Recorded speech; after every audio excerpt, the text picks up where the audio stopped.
પ્રજાની સુરક્ષા માટે મૂકવામાં આવેલી પોલીસ પોતાનો કિંમતી સમય પોતાના મનોરંજનમાં વાપરે અને પ્રજાની સુરક્ષા પર ધ્યાન ન આપે ત્યારે પ્રજામાં સ્વાભાવિક રીતે જ રોષ વ્યાપી ઉઠે।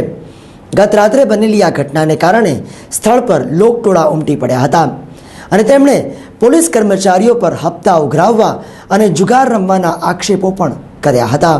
પ્રજાની સુરક્ષા માટે ખાખી પહેર્યા બાદ પોલીસ જવાનો પોતાની નોકરીના સમયે પાના પત્તાનો જુગાર રમતા હતા। આ વાત સ્થાનિક રાહદારીઓના ધ્યાનમાં આવતા લોકટોળા ભેગા થઈ ગયા હતા। પ્રજાના રક્ષકો જ્યારે પોતાની ફરજ પર બેદરકારી રાખી આ પ્રકારનું કૃત્ય કરતા હોય ત્યારે સ્થાનિક રહીશોમાં પણ આ મામલે રોષ જોવા મળ્યો હતો અને પોલીસ જવાનોની આવી પ્રવૃત્તિઓની ખુલ્લેઆમ ટીકા કરવામાં આવી હતી।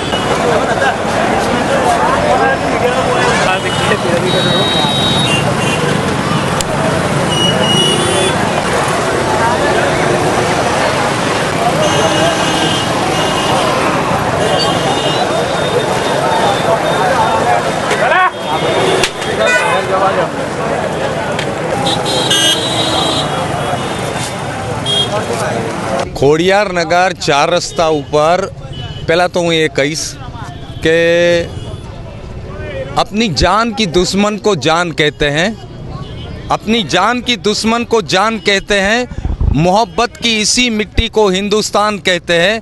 अगर हिंदुस्तान में गुजरात में पता होते हुए भी दारूबंदी है, फिर भी इस तरह से खुलेआम जब रक्षक ही भक्षक बन जाए तो क्या होगा? रक्षक ही भक्षक बन जाए, एक ही उल्लू काफ़ी है बर्बाद गुलिस्तां के लिए। अंजामे गुलिस्तां क्या होगा? हर साग पे उल्लू बैठे हैं। इस तरह अगर रक्षक ही भक्षक बन जाए तो इस पब्लिक का, ये आम पब्लिक का क्या होगा? जब ये मना करते हैं कि गुजरात में दारू मत पियो, अगर कोई घर में बैठ के भी पीता है तो उसे भी दंड दी जाती है सरकार, मगर यहाँ खुलेआम ऐसा ही। ये क्या है? गुजरात के रक्षक ही ऐसा करेंगे तो गुजरात का हाल क्या होगा?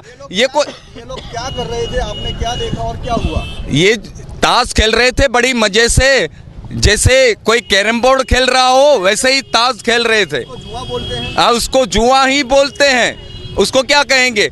अगर आप जैसे भी पैसा, चाहे पैसे से ही खेलो या ऐसे ही खेलो, मगर खेलना तो खेलना ही, ड्यूटी पर है, उसे खेला नहीं जाता। ड्यूटी पर कोई इंसान होता है, work while you work and play while you play. जो भी करते हो आप अपने फर्ज को अच्छी तरह समझो।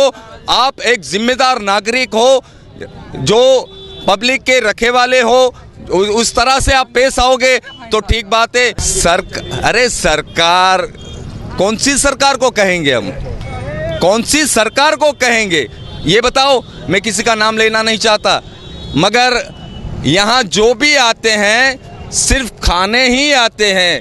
जो पब्लिक का डिमांड है वो सरकार पूरी नहीं करेगी, चाहे कुछ भी हो। ऐसे अफसर को कैसी सजा होनी चाहिए, आप क्या मानते हैं? ऐसे अफसर को मैं मानता हूँ तब तक सस्पेंड तो बहुत छोटी सजा होगी सर, उससे ज़्यादा भी जो सजा हो इनको दी जाए, क्योंकि आम इंसान को जो सजा दी रही है, चाहे 2-5 दिन की उसको जेल हो जाएगी या उम्र कैद हो जाएगी, ये पीने से अगर जो सजा आम इंसान को दी जा रही है उससे 10 गुनी सजा इस इंसान को दी जाए। मेरा कहना ये है, हमें पहचान लो बस, हम ही को हिंदुस्तान कहते हैं। अगर हिंदुस्तान ऐसा रहा तो फिर पहले राज अच्छा था, अभी बिगड़ गया राज। मुझे राज नहीं आता।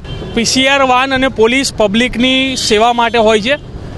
જ્યારે 4 રસ્તા ઉપર ટ્રાફિકની સમસ્યા દિવસે દિવસે વધી રહી છે, એક તરફ ખોદકામ ચાલી રહ્યું છે જેના કારણે ટ્રાફિકમાં વધારો થઈ રહ્યો છે, ત્યારે પીસીઆર વાહનને અહીંયા એટલા માટે મૂકવામાં આવે કે પબ્લિકને કોઈપણ પ્રકારની તકલીફ ના પડે। પીસીઆર વાહનની અંદર જ્યારે પોલીસના કર્મચારીઓ અંદર પાના અને જુગાર જેવી વસ્તુ જો રમતા હોય તો એ વડોદરા શહેરના માટે બહુ દુઃખદ વસ્તુ છે અને આના માટે કમિશનર સાહેબે જાતે આ જે પણ કોઈ પીસીઆર વાનમાં અહીંયા હાજર ફરજ પરના અધિકારીઓ હતા એમની સામે કાયદેસરની કાર્યવાહી કરવી જોઈએ એવી અમારી માંગ છે. આ કઈ જગ્યા છે અને શું થાય છે? આ ખોડિયાલનગર 4 રસ્તા છે. તે અહીંયાથી કોઈ બી મોટું વાહન જાય છે કે નાનું વાહન જાય છે તેની પાસે પકડે છે, પણ એ લોકો પાવતી નથી ફળાવતા, ડાયરેક્ટ પૈસા લઈ લે છે અને પછી એ લોકો દર વખતે એવું કરે છે અને 100-200 જેવો ફાઇન, જેવી મોટી ગાડી હોય એવા પૈસા લઈ લે છે અને પછી સવારે કમાય છે ને રાત્રે જુગાર રમી ખાય છે ને દારૂ પી ખાય છે. કોઈ વાર તમારાથી લીધા છે એમને? હા, અત્યારે વચ્ચે ફાઇન લીધેલો, તે લાયસન્સ હતું પણ તે લોકો એવું કહેતા હતા કે ટ્રુ કોપી છે, ટ્રુ કોપી ના ચાલે અને મારું પાક્કું ઓરિજિનલ લાયસન્સ છે, મારું પેલું ગેરલેસ ગાડી છે તો બી એ લોકોએ આવી રીતે એ કરેલું. શું કરતા હતા પોલીસ વાળા? આજે આ લોકો ગાડીની અંદર બેસીને જુગાર અને દારૂ પીતા હતા. પાના પત્તા રમતા ઝડપાઈ ગયેલા પોલીસ કર્મચારી એટલા શાતિર છે કે તેમણે પોતાના યુનિફોર્મ પર પોતાનું નેમ ટેગ પણ રાખ્યું ન હતું, જેથી કોઈ જોઈ જાય તો એમની ફરિયાદ ન કરે.